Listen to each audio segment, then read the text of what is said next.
Schrodinger killed his cat. I was there. It was late summer at the time, high summer.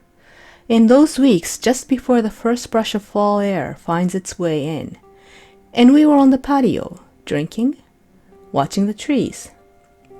Scotch for me, blue Kool-Aid and vodka for him. He'd had a lot of it. His face was red. "Albert?" he said, smiling roundly and leaning into his chair, hands clasped around the back of his head. "Did I ever tell you about my cat?" "About your cat, Erwin?" There was a bit of Kool-Aid on his chin.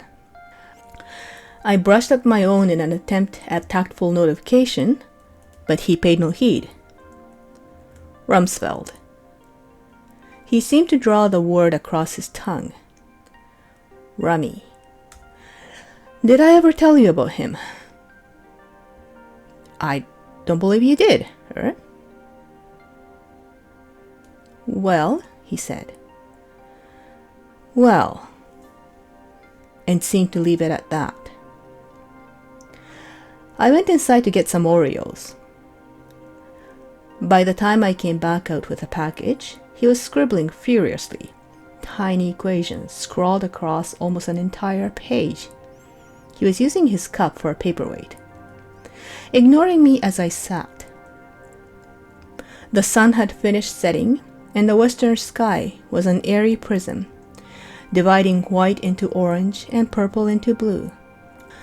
I leaned back for a while, watching, scraping the Oreo centers off with my front teeth, as the prism shifted across the face of a globe, and orange turned purple, and purple turned blue, and blue turned black.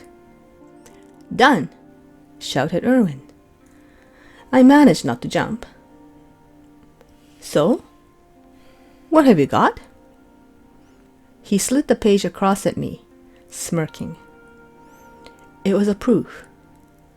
I had to stare for a while. Oh, I got it immediately, but I had to stare. Oh, it was stupid, Albie. It was so stupid. We were graduate students and we were stoned and...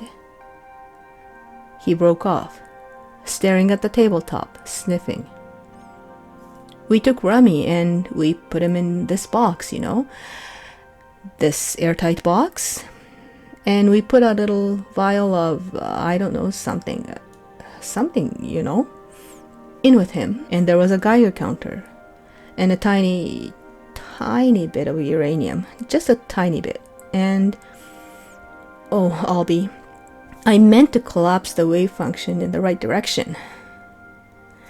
Tears were streaming down his eyes now, down his cheeks, and mixing with the blue on his chin. "But Oppenheimer had this glow stick and it shone a tiny bit green when, you know, just at the wrong time, and I lost my concentration. I lost. Choking sobs. His head was on the table. His tears were running into the Oreos. "Oh, I said, patting his shoulder. "Come on now." I couldn't quite bring myself to say, "It was a long time ago." I didn't think it would help. "Albie?" he said after a while, sniffing. "Yes."